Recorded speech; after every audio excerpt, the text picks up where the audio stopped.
welcome to Season 2, Episode 40 of One Man's Opinion.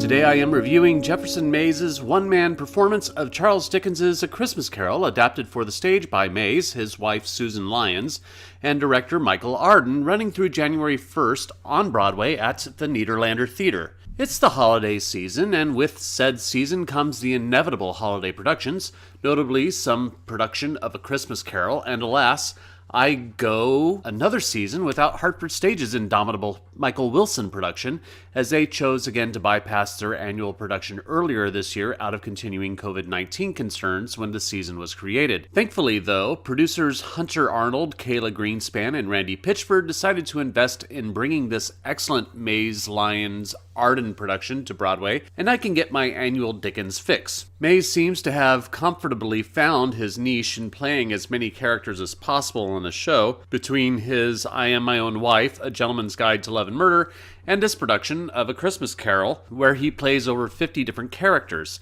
Technically, he is credited as the Mourner, a title that won't be clear until the end of the show. In reality, probably the most accurate description of who Mays plays is Dickens himself, as he recites and acts out the story of Ebenezer Scrooge, the crotchety old miser of a moneylender who hoards his wealth to the detriment of the needy in 1840s London. At times, Mays word for word recites the book chapter and verse, acting out Scrooge, his clerk, Bob Cratchit, his nephew Fred, the ghost of Jacob Marley, the ghosts of Christmas past and present, and others. The choice to have a narrator-based retelling was an optimal one, as Mays can recenter himself from time to time before jumping into the next scene.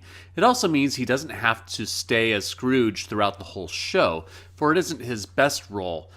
I think of the classic Christmas Carol characters, his best performance is as Bob Cratchit, as even though Mays does a good job with Scrooge, he can't seem to remove all the empathy that Mays just instinctively has as a human being. It's one of the problems with doing a one-person show where you play so many characters. Not all the roles are going to land perfectly, and Mays naturally plays better with the more compassionate characters. What elevates this production of A Christmas Carol, though, is the production quality. Dane Laffrey's scenic design, Joshua D. Reid's sound design, and Ben Stanton's lighting design keep the play in an almost perpetual state of shadow. From the first audio lighting cue when the play begins, which got me laughing in malevolent glee while the rest of the audience gave a terrified scream, the play maintains a solid ethereal, ghostly quality. Stanton's lighting in particular aims for a very naturalistic atmosphere. When Mays comes in and lights candles, the lighting only comes up to illuminate only as much as necessary. Lucy MacKinnon's projection design is some of the best I've ever seen.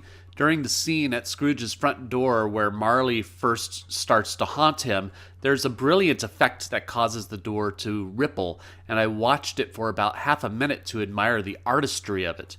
The character of the Spectre, which is the ghost of Christmas Future, played by Gardner, is an awesome mix of projection, lighting, and costume design for the voiceless character. The effect of its entrance is marvelously haunting. A Christmas Carol is an exceptionally designed production, with Mays giving an overall solid performance as the various characters within, and a worthy production to carry on the Dickens name.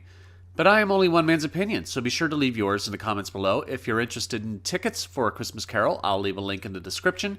You can support my channel by liking, sharing, and subscribing, and click the notification bell to be alerted to future reviews. My next review will be Anne Juliet. Thank you for watching, and I will see you at the theater.